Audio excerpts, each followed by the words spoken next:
أعوذ بالله من الشيطان الرجيم بسم الله الرحمن الرحيم ياسين والقرآن الحكيم إنك لمن المرسلين على صراط مستقيم تنزيل العزيز الرحيم لتنذر قوما ما أنذر آباؤهم فهم غافلون لقد حق القول على أكثرهم فهم لا يؤمنون إنا جعلنا في أعناقهم أغلالا فهي إلى الأذقان فهم مقمحون وجعلنا من بين أيديهم سدا ومن خلفهم سدا فأغشيناهم فهم لا يبصرون وسواء عليهم أأنذرتهم أم لم تنذرهم لا يؤمنون إنما تنذر من اتبع الذكر وخشي الرحمن بالغيب فبشره بمغفرة وأجر كريم إنا نحن نحيي الموتى ونكتب ما قدموا وآثارهم وكل شيء أحصيناه في إمام مبين واضرب لهم مثلا أصحاب القرية إذ جاء المرسلون إذ أرسلنا إليهم اثنين فكذبوهما فعززنا بثالث فقالوا إنا إليكم مرسلون قالوا ما أنتم إلا بشر مثلنا وما أنزل الرحمن من شيء إن أنتم إلا تكذبون قالوا ربنا يعلم إنا إليكم لمرسلون وما علينا إلا البلاغ المبين قالوا إنا تطيرنا بكم لئن لم تنتهوا لنرجمنكم وليمسنكم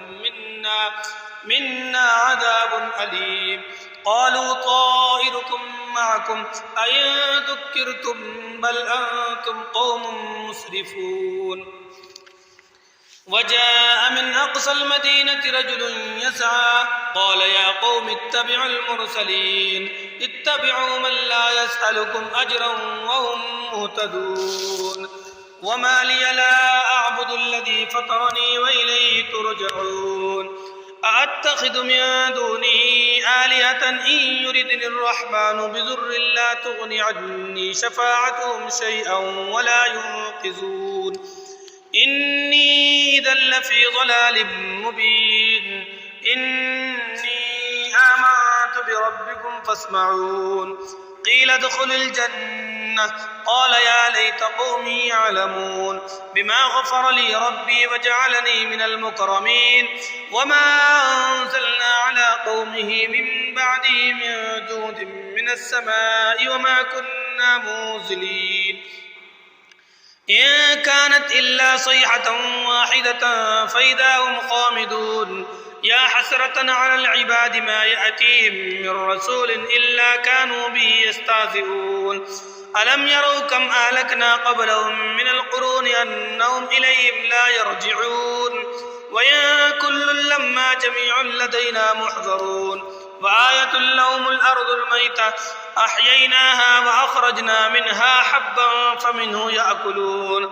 وجعلنا فيها جنات من نخيل وأعناب وفجرنا فيها من العيون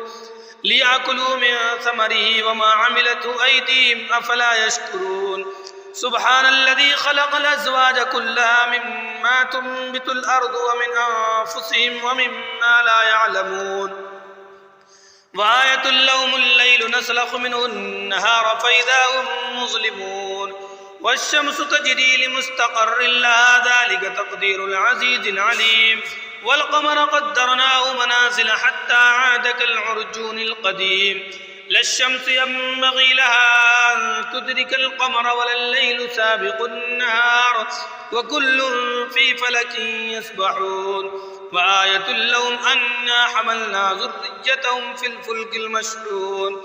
وخلقنا لهم من مثله ما يركبون وإن نشأ نغرقهم فلا صريخ لهم ولا هم ينقذون إلا رحمة منا ومتاعا إلى حين وإذا قيل لهم اتقوا ما بين أيديكم وما خلفكم لعلكم ترحمون وما تأتيهم من آية من آيات ربهم إلا كانوا عنها معرضين وإذا قيل لهم أنفقوا مما رزقكم الله قال الذين كفروا للذين آمنوا أنطعم من لو يشاء الله أطعمه إن أنتم إلا في ضلال مبين ويقولون متى هذا الوعد إن كنتم صادقين ما ينظرون إلا صيحة واحدة تأخذهم وهم يخصمون فلا يستطيعون توصية ولا إلى أهلهم يرجعون ونفخ في الصور فإذا هم من الأجداث إلى ربهم ينسلون قالوا يا ويلنا من بعثنا من مرقدنا هذا ما وعد الرحمن وصدق المرسلون إن كانت إلا صيحة واحدة فإذا هم جميع لدينا محضرون فاليوم لا تظلم نفس شيئا ولا تجزون إلا ما كنتم تعملون إن أصحاب الجنة اليوم في شغل فاكهون هم وأزواجهم في ظلال على الأرائك متكئون لهم فيها فاكهة ولهم ما يدعون سلام قولا من رب رحيم وامتازوا اليوم أيها المجرمون ألم أعهد إليكم يا بني آدم ألا تعبدوا الشيطان إنه لكم عدو مبين وأن اعبدوني هذا صراط مستقيم ولقد أضل منكم جبلا كثيرا أفلم تكونوا تعقلون هذه جهنم التي كنتم توعدون اصلوها اليوم بما كنتم تكفرون اليوم نختم على أفواههم وتكلمنا أيديهم وتشهد أرجلهم بما كانوا يكسبون ولو نشاء لطمسنا على أعينهم فاستبقوا الصراط فأنى يبصرون ولو نشاء لمسخناهم على مكانتهم فما استطاعوا مضيا ولا يرجعون ومن نعمره ننكسه في الخلق أفلا يعقلون وما علمناه الشعر وما ينبغي له إن هو إلا ذكر وقرآن مبين لينذر من كان حيا ويحق القول على الكافرين أولم يروا أنا خلقنا لهم مما عملت أيدينا أنعاما فهم لها مالكون وذللناها لهم فمنها ركوبهم ومنها يأكلون ولهم فيها منافع ومشارب أفلا يشكرون واتخذوا من دون الله آلهة لعلهم ينصرون لا يستطيعون نصرهم وهم لهم جند محضرون فلا يحزنك قولهم إنا نعلم ما يسرون وما يعلنون أولم ير الإنسان أنا خلقناه من نطفة فإذا هو خصيم مبين وضرب لنا مثلا ونسي خلقه قال من يحيي العظام وهي رميم قل يحييها الذي أنشأها أول مرة وهو بكل خلق عليم الذي جعل لكم من الشجر الأخضر نارا فإذا أنتم منه توقدون أوليس الذي خلق السماوات والأرض بقادر على أن يخلق مثلهم بلى وهو الخلاق العليم إنما أمره إذا أراد شيئا أن يقول له كن فيكون فسبحان الذي بيده ملكوت كل شيء وإليه ترجعون صدق الله مولانا العلي العظيم.